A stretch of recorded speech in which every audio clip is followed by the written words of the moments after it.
Students, so today is our second lecture on JEE Maths. In last lecture मैंने आप लोगों को करवाया था relations, functions और sets. Now this is our lecture number 2. जिन लोगों ने लेक्चर 1 नहीं देखा वो YouTube में जाकर के सबसे पहले लेक्चर 1 देखें, then come to this one, okay? So now let us begin. आज हमें करना है सेट्स को आगे करना है. उस सेट्स के अंदर एक आता है Venn diagrams, VENN, Venn diagrams. आज हम वेन डायग्राम्स के बारे में करते हैं.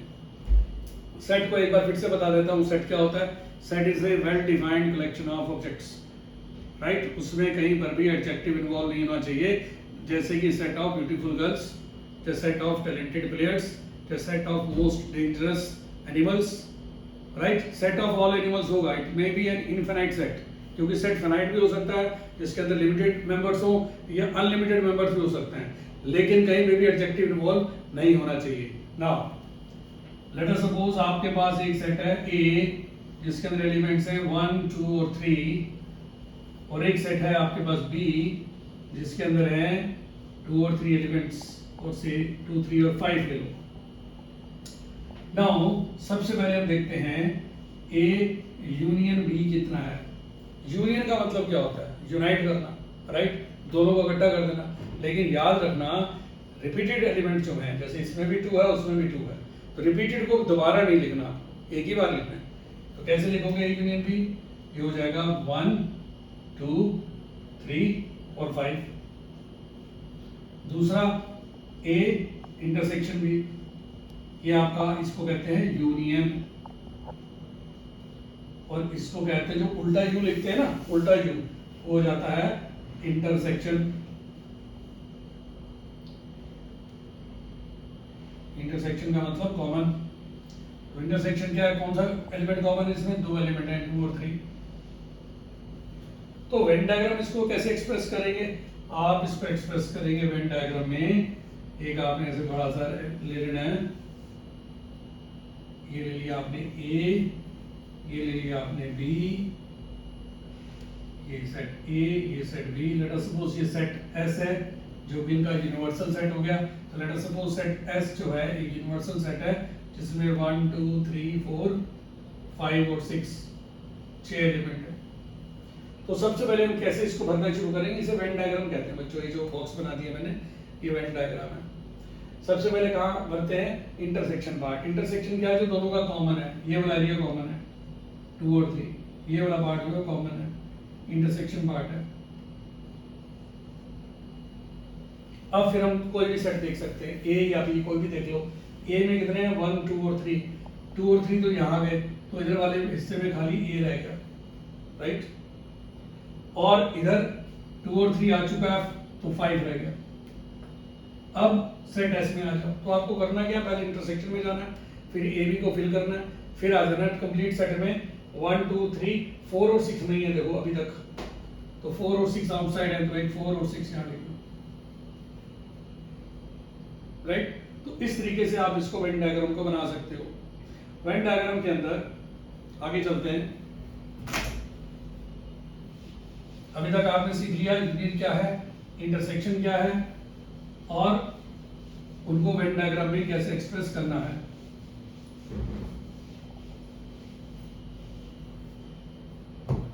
अब मैं आपको बताता हूं A माइनस B क्या होता है. A सेट क्या था? 1, 2, 3. B सेट क्या था? 2, 3 और 5. अब जब मैं बात कर रहा हूं A minus B, A minus B का मतलब है A में से आपको B माइनस करना है. तो A में से B पूरा तो माइनस हो नहीं सकता. क्या माइनस होगा? वही होगा ना जो कॉमन है. माइनस किससे करना है? A से करना है. A में B के कौन कौन से एलिमेंट हैं? 2 और 3. तो A माइनस B क्या हो जाएगा? 2 और 3 हट जाएगा, 1 रह जाएगा. आप बोलोगे सर -5 लिख दो. नो, इट सब्ट्रैक्शन नहीं है, ये डिफरेंस ऑफ 2 सेट्स है. तो जब डिफरेंस ऑफ 2 सेट्स लिखते हैं तो बेसिकली हो जाता है A minus A intersection B.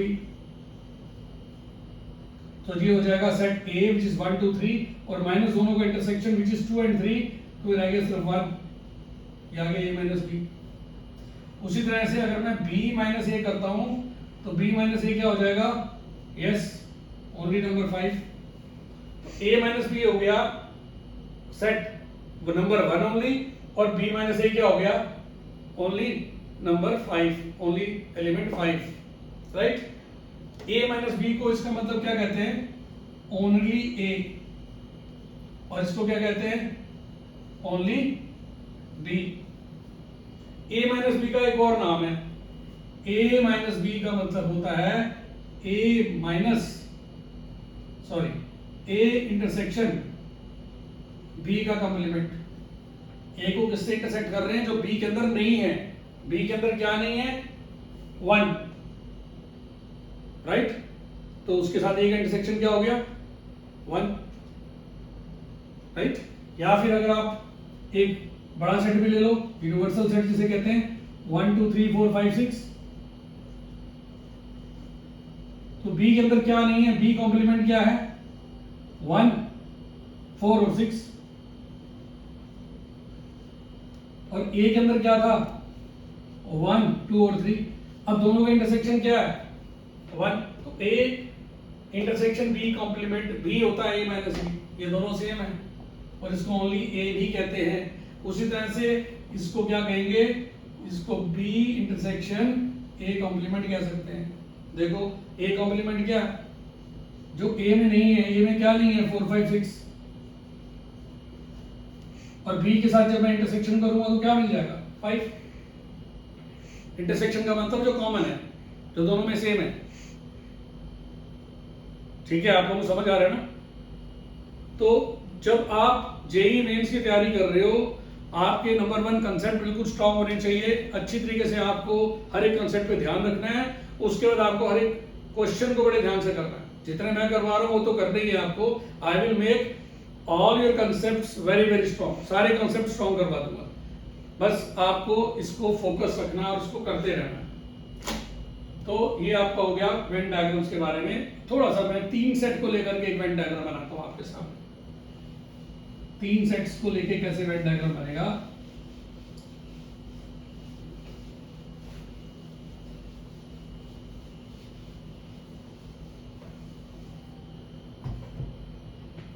तीन सेट, एक सेट ले लेते हैं A B C, A B C. ये कौन सा रीजन हो गया, ये जो सब में कॉमन है, ये हो गया A intersection B intersection C. और जब आप सारा देख रहे हो सर्कल के अंदर, ये क्या हो गया आपका, A union B union C. ये जो कंप्लीट आप देख रहे हो, that is all complete round figures, along with that will give you a union b union c। सिर्फ ये वाला अगर आप देखते हो तो ये क्या हो जाता है, ये हो जाता है a इंटरसेक्शन b, यहां तक होगा a इंटरसेक्शन b, लेकिन आपको ये हटाना है तो माइनस सी कर देते हैं। ये क्या हो गया, a इंटरसेक्शन c, तो ये पूरा हो जाएगा यहां से यहां तक, लेकिन आपको ये वाला पार्ट हटाना है तो माइनस बी कर दोगे, तो b का वही पार्ट हटाओगे ना जो कॉमन है। उसी तरह से ये वाला पार्ट क्या हो जाएगा, ये हो जाएगा आपका b intersection c minus a, that is only a and b, only a and c, only b and c। ये क्या हो गया, ओनली a, ये क्या हो गया, ओनली c, ये हो गया आपका ओनली बी। ये यूज करने हैं, जब आपको आएगा क्वेश्चन आएंगे वहां पे आपको सारी चीजें यूज करनी होंगी। ओनली ए का मतलब क्या है, ओनली ए का मतलब क्या होता है, ए इंटरसेक्शन में B complement intersection C complement, यानी दोनों के बाहर जो है उसके साथ, सी के भी बाहर बी के भी बाहर, तो बी और सी के बाहर तो बहुत कुछ है, ए कहां पे इंटरसेक्ट कर रहा है उसके साथ, ये पोर्शन। ओनली सी का मतलब क्या है, C intersection A complement intersection B complement, ठीक है ना? कोई दिक्कत?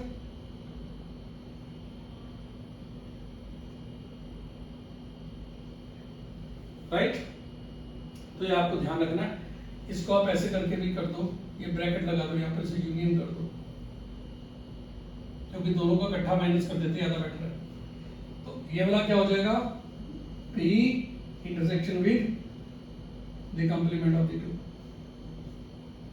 Union of the complement of the two. A का कॉम्प्लीमेंट सी का कॉम्प्लीमेंट जो सी के बाहर है, और बी का कॉम्प्लीमेंट जो बी के बाहर है, ए का कॉम्प्लीमेंट जो ए के बाहर है, दोनों का union B intersection with that कर दोगे तो आपके पास आ जाएगा ओनली बी। कोई डाउट? नो। सो इस तरीके से वेन डायग्राम के बारे में अब मैं तुम्हें कुछ फॉर्मूलाज बताता हूँ, फॉर्मूलाज कैसे देखते हैं, इसको रब कर देता हूँ।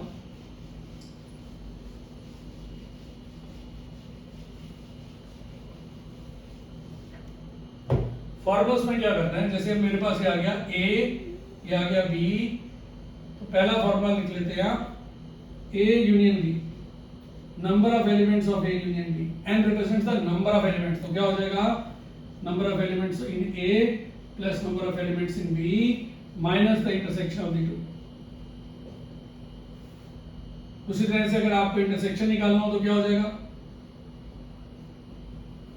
N A plus N B minus union, number of elements of A intersection B complement, number of element of A minus their two intersection, right? एक C भी ले लेते हैं जरा, C भी आ गया, चलो एक A भी कर लेते हैं, number of element of A union B union C, तीनों का यूनियन निकालना है, तो हम तो क्या करते हैं, पहले तीनों को ऐड कर लेते हैं, Na plus NB plus N C, तीनों को ऐड कर लिए। तीनों को ऐड करके क्या करते हैं हम ये देखते हैं, देखो ना ये वाला जो रीजन है ना वो ए में भी ऐड हो गया था और बी में भी ऐड हो गया, दो बार ऐड हो गया ना, तो एक बार सब्ट्रैक्ट कर देते हैं, हम लिख देते हैं माइनस ए इंटरसेक्शन बी। उसी तरह से आप ध्यान से देखो, जो बी और सी वाला जो कॉमन रीजन है ये वाला, ये भी दोनों में ऐड हो गया, बी में भी ऐड हो गया, सी में भी हो गया, तो एक बार सब्ट्रैक्ट कर देते हैं माइनस बी इंटरसेक्शन सी, उससे से माइनस ए इंटरसेक्शन सी। ये देखो ये वाला पोर्शन, ये डॉटेड वाला है ना, ये भी दो बार ऐड हो गया था, ए में भी और सी में से, तो मैंने एक बार माइनस कर दिया दोनों का इंटरसेक्शन। अब ध्यान से देखो बीच वाला जो रीजन है, ये पहले ए में भी ऐड हो गया था, बी में भी ऐड हो गया था, सी में भी ऐड हो गया, तीन बार ऐड हो गया था ये बीच वाला, बिल्कुल बीच वाला, ये वाला ये कौन सा रीजन है, A intersection B intersection C, ये तीनों में ऐड हो गया था, और फिर ए इंटरसेक्शन बी में सब्ट्रैक्ट हो गया एक बार, बी इंटरसेक्शन सी में भी सब्ट्रैक्ट हो गया, और ए इंटरसेक्शन सी में भी सब्ट्रैक्ट हो गया, तीन बार सब्ट्रैक्ट भी हो गया, यानी अभी तक तो बेचारा ऐड हुआ ही नहीं। तो हम क्या करते हैं, लास्ट में इसको एक बार ऐड भी कर देते हैं, सॉरी, तो इसको लास्ट में एक बार आपने ऐड कर दिया, A intersection B intersection C, right? तो ये आपको मैंने वेन डायग्राम के बारे में बता दिया। अब मैं थोड़ा सा आपको पावर सेट्स के बारे में बताता हूं, क्वेश्चंस हम लोग नेक्स्ट क्लास में करेंगे, लेसन नंबर 3 में। आज हम कंसेप्ट क्लोज कर रहे हैं पावर सेट देख करके। पावर सेट क्या होता है, आप लोगों से रिक्वेस्ट है, लेक्चर नंबर 1 लेक्चर नंबर 2 अच्छी तरीके से कर लेना, उसको बिल्कुल भी आपने छोड़ना नहीं है, अच्छी तरीके से इसको कर लेना है। पावर सेट, एक सेट ए ले लेते हैं 1 2 3, तो पावर सेट क्या होता है, पी ए से प्रेजेंट होता है, ये क्या होता है पावर सेट? पावर सेट का मतलब है जिसमें सारे सबसेट आ जाए, a set which contains all the subset of any given set is known as a power set, clear? तो पावर सेट बनाने के पहले आपको सारे सबसेट बनाने पड़ेंगे। तो ये जो सबसेट है ना, सबसेट क्या होते हैं, लास्ट क्लास में बताया था, number of subsets is equal to 2 to the power of number of elements. इस n को कार्डिनल नंबर भी कहते हैं, कार्डिनल नंबर, कार्डिनल नंबर कई बार आ सकता है एग्जाम में। Find the cardinal number of the set, ये दे दिया। कार्डिनल नंबर का मतलब number of elements in set 3 है ना, 3 हो गया कार्डिनल नंबर, यानी कि 2 टू पावर 3 हो गया ये। तो 8 सबसेट हो गए। पहला सबसेट क्या है? नल सेट, क्योंकि नल सेट तो सभी का सबसेट होता है ना। नल सेट को कैसे लिख सकते हो? ऐसे भी लिख सकते हो या फिर ऐसे लिख सकते हो, लाइक दिस और लाइक दिस, या तो एम्प्टी सेट लिख दो, ऐसे लिख दो। दूसरा क्या है? 1 ओनली नंबर 2 ओनली नंबर 3, कितने हो गए? 4 हो गए। फिर एक सेट ले सकते हैं, इसमें 1 और 2 डाल देते हैं। एक ले सकते हैं 1 और 3 डाल देते हैं, और एक में 2 और 3 आ जाए 7, और एक लास्ट इसमें 1 2 और 3 तीनों हो गए। याद रखना, सेट बनाते हो करली ब्रैकेट डालनी है, कोई और ब्रैकेट डालोगे गलत हो जाएगा। ब्रैकेट की पहचान रखना। और पावर सेट है इसलिए एक बड़ी ब्रैकेट यहां पे आएगी, बिकॉज मैंने आपसे क्या बोला था? सेट लिख लो, ए set which contains all the subsets of a given set। एक दिए हुए सेट के सारे सबसेट उठा करके अगर आप एक बड़े सेट में डाल दोगे तो वो बन जाएगा पावर सेट। अब एक क्वेश्चन पीछे आया था, आई थिंक 2014 में या 2015 में, मैं पावर सेट को बता देता हूं आपको, ये तो तुम समझ गए हो। बड़ा ही प्यारा क्वेश्चन था। उसमें उन्होंने क्या पूछा, इसको लिखा रहने देते हैं, वेन डायग्राम बना देता हूं। उसमें उन्होंने क्या पूछा?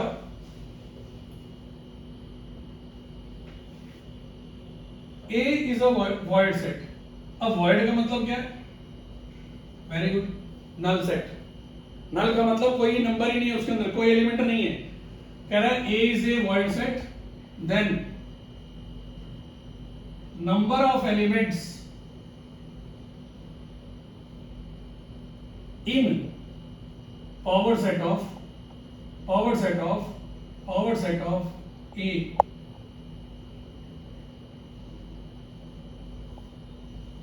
equals to how much? Option दिए हुए, ऐसे 4 ऑप्शन दिए हुए हैं, A B C D 2 4 8 16। बताओ। अब अच्छा पहले कंफ्यूज हो गया, नल सेट है, नंबर ऑफ एलिमेंट्स तो है नहीं, मैं सबसेट कैसे बनाऊं? देखते हैं नल सेट का मतलब क्या है। नल सेट का मतलब क्या है? इसके अंदर कोई एलिमेंट नहीं, ये हो गया नल सेट। तो जब मैं पहले पावर सेट ऑफ ए बनाऊंगा तो क्या बनेगा? एक सेट बनेगा, उसके अंदर एक नल एलिमेंट आ जाएगा, राइट? यानी ये सेट बन गया, उसके अंदर एक एलिमेंट आ गया। अब मेरे पास क्या आ गया? अब इसका पावर सेट बनाना है, इसका भी पावर सेट बनाना है, power set of power set ना, 3 बार बनाना ना पावर सेट, दूसरी बार पावर सेट बनाना है। जब दूसरी बार पावर सेट बनाएंगे तो क्या हो गया? अब एक एलिमेंट आ गया, तो अब क्या बनेगा? जब एक एलिमेंट होता है तो कितने होते हैं? 2 टू द पावर 1 2 होंगे, है ना? 2 होंगे ना। 2 कौन कौन से होंगे? एक तो हो जाएगा नल सेट और एक हो जाएगा ये वाला सेट, ये हो गया। अब तीसरी बार पावर करेंगे, पावर ऑफ पावर सेट, तो क्या हो जाएगा? 2 टू द पावर 2 4 हो जाएंगे।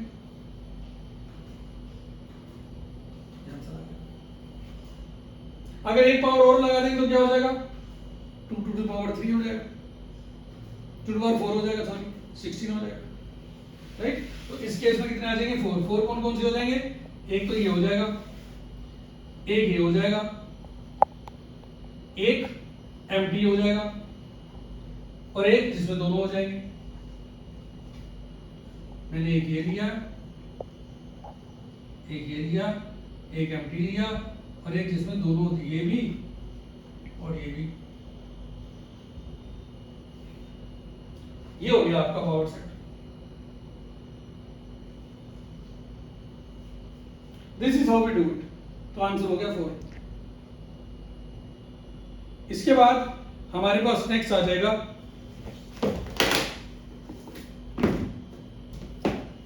एक और पावर लगा देते हैं, एक और पावर लगा देते हैं। यहां भी 1 2 3 एक और पावर डाल दी। अब कितना हो जाएगा 2 टू द पावर 1 2 3 और ये 4, 1 2 3 और ये 4, 2 टू द पावर 4, तो ये आंसर 16 हो जाएगा। ऑप्शन यहाँ पे डी आ जाएगा। तो 3 बार करोगे तो रूल वही याद रखना, आपको सारे बना के दिखाने की जरूरत नहीं है, तो मैंने आपको बना के दिखाया। इसलिए बना के दिखाया, आपको याद नहीं कैसे है। आपको क्या करना है, नल सेट में 0 एलिमेंट है, तो कितना हो जाएगा, पहला पावर सेट निकालेंगे तो क्या हो जाएगा 2 टू द पावर 0, 1 एलिमेंट हो गया। दूसरा पावर सेट निकालेंगे तो क्या हो जाएगा 2 टू द पावर 1, 2 हो गया। तीसरा निकालेंगे तो क्या हो जाएगा 2 टू द पावर 2, 4 हो गया। लाइक दिस, समझ गए बात। तो बच्चों आज की क्लास हम यहीं पे खत्म करते हैं। तुम्हें करना क्या है, सबसे पहले जिन बच्चों ने मेरा पहला वाला लेक्चर नहीं सुना, पहले वाला लेक्चर नहीं देखा, उसको आराम से देखो।